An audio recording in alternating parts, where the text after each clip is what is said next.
നമസ്കാരം. ന്യൂസ് മാസിൻ മലയാളത്തിൻ്റെ ഏറ്റവും പ്രധാനപ്പെട്ട ഒരു പെൻഷൻ വിതരണ അറിയിപ്പിലേക്ക് എല്ലാവർക്കും സ്വാഗതം. നമുക്കെല്ലാവർക്കും അറിയാവുന്നതുപോലെ തന്നെ സംസ്ഥാനത്ത് 1600 രൂപ പെൻഷൻ വിതരണമാണ് നടന്നുകൊണ്ടിരിക്കുന്നത്.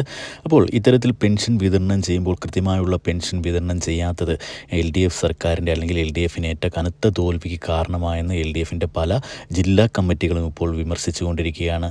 ഇതിൻ്റെ അടിസ്ഥാനത്തിൽ കൃത്യമായുള്ള പെൻഷൻ വിതരണം നടത്തണമെന്ന് തന്നെയാണ് സംസ്ഥാനത്തെ LDF നേതൃത്വം ഇപ്പോൾ സംസ്ഥാന സർക്കാരിനോട് ആവശ്യപ്പെട്ടിരിക്കുന്നത്. നമുക്കറിയാം 2024 അവസാന മാസങ്ങളിലൊക്കെ കൃത്യമായി സംസ്ഥാന സർക്കാരിന് പെൻഷൻ വിതരണം ചെയ്യാൻ കഴിയാത്ത ഒരു സാഹചര്യത്തിൽ 4 മാസത്തോളമൊക്കെയായി പെൻഷൻ മുടങ്ങുന്ന ഒരവസ്ഥയുണ്ടായിരുന്നു. അതുകൊണ്ട് തന്നെ സംസ്ഥാനത്തെ പെൻഷൻ ഗുണഭോക്താക്കൾക്ക് സംസ്ഥാന സർക്കാരിനോട് വലിയ എതിർപ്പുണ്ടാകുകയും അത് വലിയ ഒരു തോൽവിക്ക് കാരണമായി എന്നുമാണിപ്പോൾ LDFൻ്റെ പല മുതിർന്ന നേതാക്കളും ഇപ്പോൾ സംസ്ഥാന സർക്കാരിനെതിരെയുള്ള വിമർശനമായി ഉന്നയിക്കുന്നത്.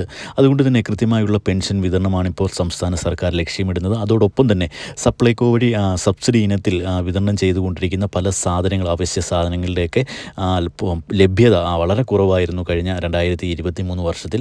അപ്പോൾ ഇതും കൃത്യമായി തന്നെ വിതരണം ചെയ്തുകൊണ്ട് വേണം ഇനിയും സംസ്ഥാനത്ത് വരാൻ പോകുന്ന തദ്ദേശ സ്വയംഭരണ സ്ഥാപന തിരഞ്ഞെടുപ്പിലും അത് കഴിഞ്ഞ് വരുന്ന നിയമസഭാ തിരഞ്ഞെടുപ്പിനെയൊക്കെ നേരിടുമ്പോൾ കൃത്യമായുള്ള പെൻഷൻ വിതരണവും സപ്ലൈകോ വഴിയുള്ള അവശ്യ സാധനങ്ങളുടെ ലഭ്യതയ്ക്ക് ഉറപ്പുവരുത്തും എന്നാണ് ഇപ്പോൾ സംസ്ഥാന സർക്കാർ ഉറപ്പു തന്നിരിക്കുന്നത്.